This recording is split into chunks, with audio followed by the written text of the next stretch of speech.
देखिए, जो कि उद्धव ठाकरे जी कह रहे हैं वो अपनी बात है। यहाँ रामलला के प्राण प्रतिष्ठा हो रही है और ये 22 जनवरी को होगी।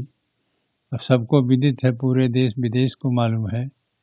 ऐसी स्थिति में निमंत्रण पत्र की बात जहाँ तक कह रहे हैं कि हमको निमंत्रण पत्र नहीं मिला तो निमंत्रण पत्र उन्हीं को दिया जाता है जो राम भक्त हैं, जो राम के लिए समर्पित हैं।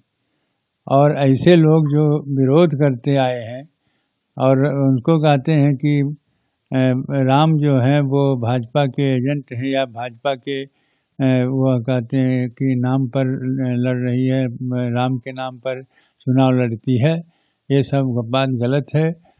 भाजपा में आस्था है, विश्वास है कि और इसीलिए माननीय प्रधानमंत्री जी यहाँ आकर के शिला पूजन किए थे, भूमि पूजन किए थे और उसके बाद भव्य मंदिर बन गया है जिसमें प्राण प्रतिष्ठा होनी है।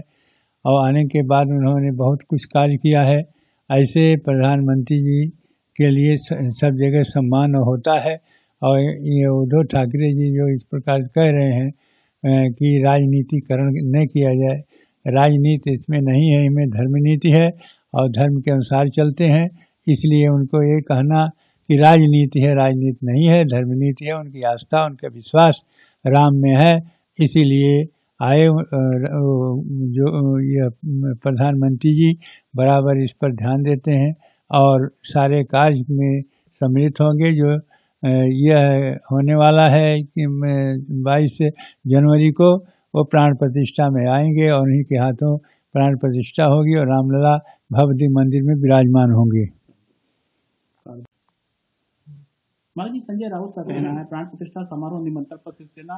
संजय राउत कहते हैं कि अब केवल एक ही चीज बची है कि भाजपा घोषणा करेगी कि भगवान राम चुनाव में उनके उम्मीदवार होंगे। क्या कहना है? देखिए, संजय राउत जो कहा करते हैं, इतना दर्द है उनको जो ये कार्य प्रधानमंत्री जी कर रहे हैं और जिस राम के सहारे से ही उन्होंने सत्ता, भगवान की कृपा से उनको सत्ता मिल गई है भाजपा को, इससे उनको बहुत दर्द है। वो दर्द व्यक्त नहीं कर सकते हैं, इसीलिए भगवान राम को राजनीति में घसीट रहे हैं और कह रहे हैं उम्मीदवार भगवान राम को भी किया जाए। भाजपा की यही एक ही बचा है कि उम्मीदवार किया जाए। आपको इस संबंध में दर्द क्यों है कि ये भाजपा आस्था और विश्वास पर सत्ता प्राप्त किया है और न कि राम को एजेंडा बना के या राम को पार्टी बनाए कि या राम के क्या कहते हैं राजनीति में ला करके। जो लोग ऐसा, उनको संजय राउत को बहुत दर्द है और इस दर्द के बखान नहीं कर सकते कि हर जगह हारते जाते हैं और हारने के परिणाम ये है और जीतने का फल और हारने का फल दोनों देख लें। जो राम जी को नकार दिया है वो हार गया है, जो राम जी को स्वीकार कर लिया है और उन पर आस्था और विश्वास रखा है वो आज सत्ता में है। वो सत्ता से बाहर होने के कारण से बहुत दर्द संजय जी को है और संजय राउत को। और यह दर्द जो है वो इसलिए नहीं है कि इसीलिए उटपटांग भाषा बोलते हैं। क्या भगवान पार्टी में उम्मीदवार खड़ा किए जा सकते हैं? ऐसा भाषा बोल करके केवल भगवान राम का यह अपमान कर रहे हैं। ऐसा अपमान न करें संजय राउत, मैं तो यही राय देता हूं।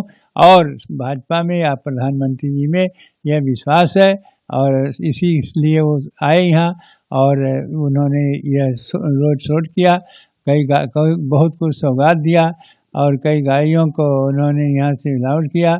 इसके बाद एयरपोर्ट के भी उन्होंने उद्घाटन किया। सारे काम जो कर रहे हैं वो जनहितायक है और जैसा सबके साथ सबका विकास है।